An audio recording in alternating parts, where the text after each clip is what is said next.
Everybody. I hope that you're having a great spring break. This coronavirus stuff is pretty crazy, and it's rather unprecedented that we're pretty much moving all online, but we're going to make the best of it. Our class, for the most part, other than the fact that you can't meet face to face, the content and the requirements are going to stay the same. A couple differences. We have to move our last three discussions online. It's not going to be a big deal. We just have two presenters left, and then I'm presenting.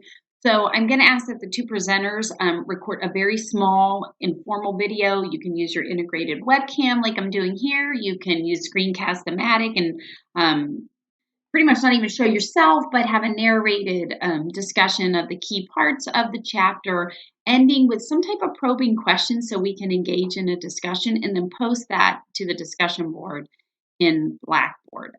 I have detailed instructions about that. And then what I would ask that the peers, the rest of us, would do in that discussion in order just to actually facilitate some back and forth with each other. It's very minimal because we've had, very short discussions, but they've been fruitful. And I feel that what we're learning in the text is definitely going to feed into the lesson plans that you write for your short mini unit. So that will be the one change.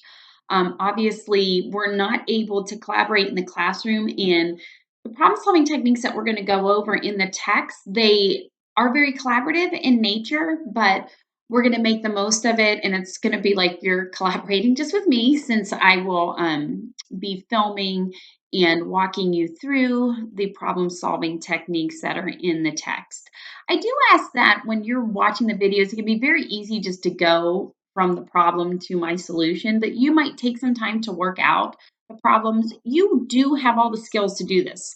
This is not new information. However, all the problems are contextualized, meaning there were problems, and they might be problems that you might not feel comfortable with, but we want to grow in our ability to take risks and to persevere and to model that patient problem solving that we want our students to engender. So that's why I think it might be good for you to take some time and try to solve the problems and then look at the solutions whenever you see fit. So you'll have a presentation by me on the chapter material, and then you'll be asked to complete some problems independently. Those would be problems that we would have done in class together. And then I provide a video walkthrough of the solutions for those. Then you're going to be asked to complete a few more problems.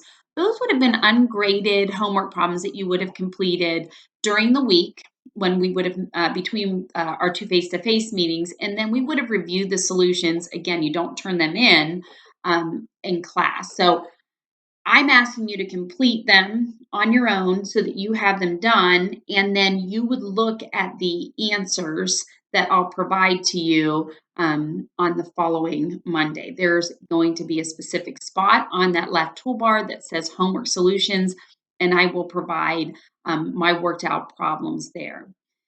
I'm going to ask if you have any questions throughout that you just maintain open email conversation with me. So you can just email me about problems that you're not certain about, and I can record a video that is just reflective of those problems just for you. So I'd rather do that instead of myself, us having a question and answer form in discussion board, because sometimes that can become very convoluted, and I think it'd just be easier if I communicate with you one-on-one if you have questions in the course. You'll notice when you go into the week 9 folder, it's all very linear and straightforward. Become a math person. And there are basically five things to do this week. And then you'll see 1, 2, 3, 4, 5 right underneath it. I don't think there'll be any ambiguity on your end about what to do. But you have this video that has gone through the slight change in the discussion board. The one other thing that will change, because I don't want anybody to have to do an online presentation, is that I've moved the next history math presentation. The day we're set to come back. The day we're set to come back is April 6th. You also notice on that day we have our next test. I'm going to keep that, but it'll be to your advantage because I'm going to make it open notes. So that's why it's going to be very important for you to be taking notes, to be trying these different problems that you're asked to try throughout.